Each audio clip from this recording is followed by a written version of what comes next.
A major grocery chain has just announced a $1 billion expansion plan. That story kicks off the round.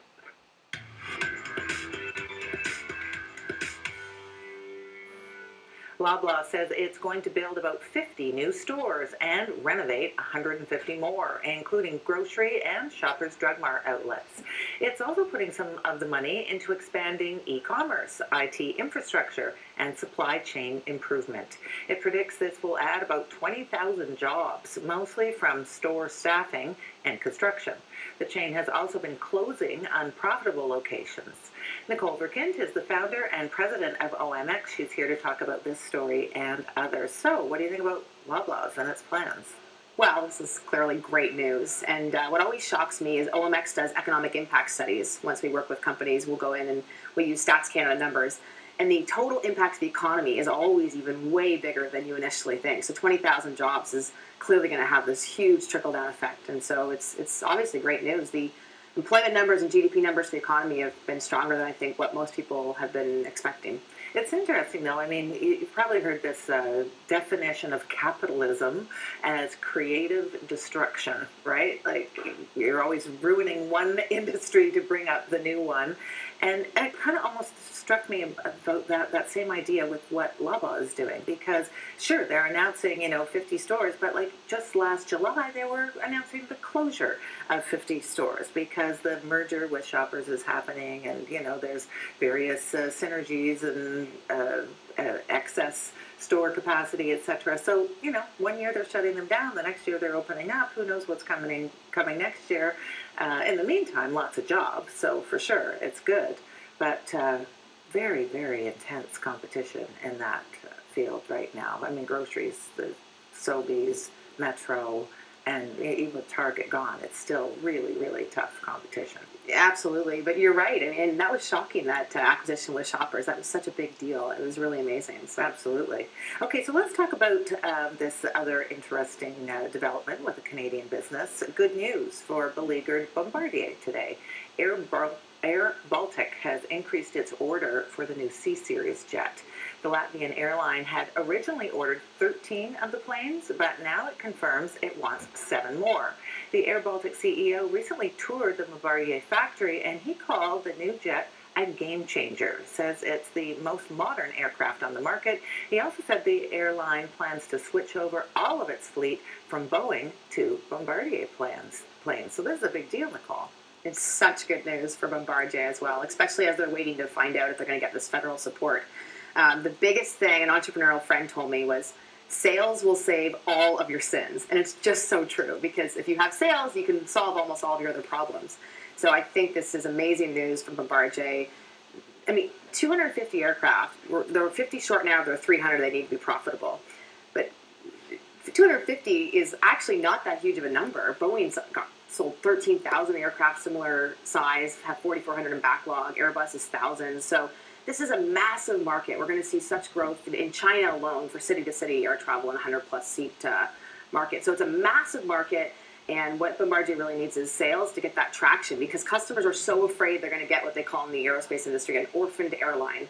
We cannot have an orphaned airline, so that's going to scare all the customers away. And I think a lot of customers were waiting to see, well, let's see if the federal government puts their support in before we firm up our orders. And this is this shows a lot of confidence, obviously. So they've got the order from Air Canada now. They've got this one from Baltic Air. There's a lot of rumors swirling around that they're going to be getting some kind of an order from Delta. So, I mean, if all those orders are coming, why do they need support from the federal government? I mean, wouldn't buyers make the decision based more on the qualifications of the plane? Like, is this the CEO of Baltic Air is saying he's the most modern thing? I mean, wouldn't that be more important than whether or not they're going to get some money from the government? I'm not 100% sure how the numbers are looking exactly, but I think it's a cash flow issue. I think that's why they're needing the federal government support, because the customers are going to be paying later. All right, so let's talk about this medical story here. A Toronto medical startup is marking a major milestone today. It's now linking more than 1 million healthcare professionals around the world. The app is called Figure 1. It's been called the Instagram for doctors. It lets doctors and nurses share anonymous patient images and information and get opinions on diagnoses and treatments. In just 3 years, they've shared tens of thousands of cases, and it's now used by everyone from medical students and big city hospitals to Doctors Without Borders in remote communities. So this one kind of freaked me out initially, Nicole, when I thought doctors sharing pictures, you might be like, why? Have you ever seen anything like this before? What is this? It sort of disturbed me. But yeah, it's all anonymous, of course, and anyone who's using the app has been verified as a doctor. What do you think? The app itself is amazing. This is a great story. Obviously, they can accomplish huge amounts in 3 years. Look what a startup can do, right? They haven't monetized yet, but that's actually not my concern because their app looks so much like Instagram, and they'll have a similar strategy that an Instagram or Facebook has. They've clearly got the first mover advantage. They've reached scale or getting to scale with 1 million users. I think it's a fantastic idea. I love that story about the doctor in Haiti that was comparing the skin rash and people were contributing. So I think the whole medical space has to see a lot of this innovation, and I would personally sleep better at night if we had more of the Silicon Valley and Toronto tech startup scene or Canadian tech startup scene trying to come up with solutions to these problems. It's interesting because, as you say, on the one hand, it's good if doctors are sharing. Sometimes you feel like they're maybe not sharing as much as they could or should. But then another way, your story about going on there and using it is a bit alarming.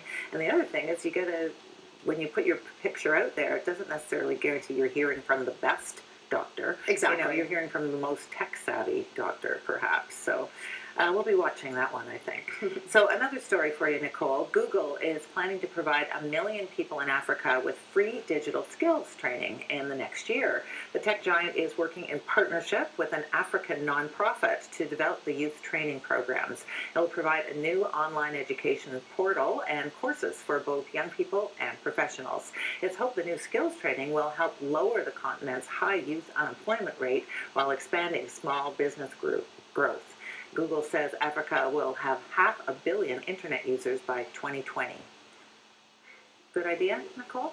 Yeah, absolutely. And all the big tech startups are doing this. We talked about internet.org on another roundup, and it was a similar concept where Facebook was giving free internet to users around the world. Because what happens when you get internet bandwidth? Then you have to learn your digital skills. As soon as you learn your digital skills, what are the first couple websites you're going to be using, right? It's Google and the Google-like products, Gmail, Google Maps. Facebook comes shortly after. So clearly, clearly this is self-serving, but it's great. So I see it as a good news story. Yeah, I mean, some people are, as you say, cynical and are looking at it and saying, well, maybe because Google shifted all that tax revenue away and one of those tax inversions, maybe now it's doing the good corporate citizen image makeover, which is not uncommon for these tech companies as well. But for sure, lots of internet users in Africa, and of course, huge IT hubs there as well. Africa's quite developed, actually, in terms of internet technology. Silicon Savannah was a term I used today. I haven't heard that. No, it's a good one. All right, well, thanks for being here, Nicole. Thanks, Dan.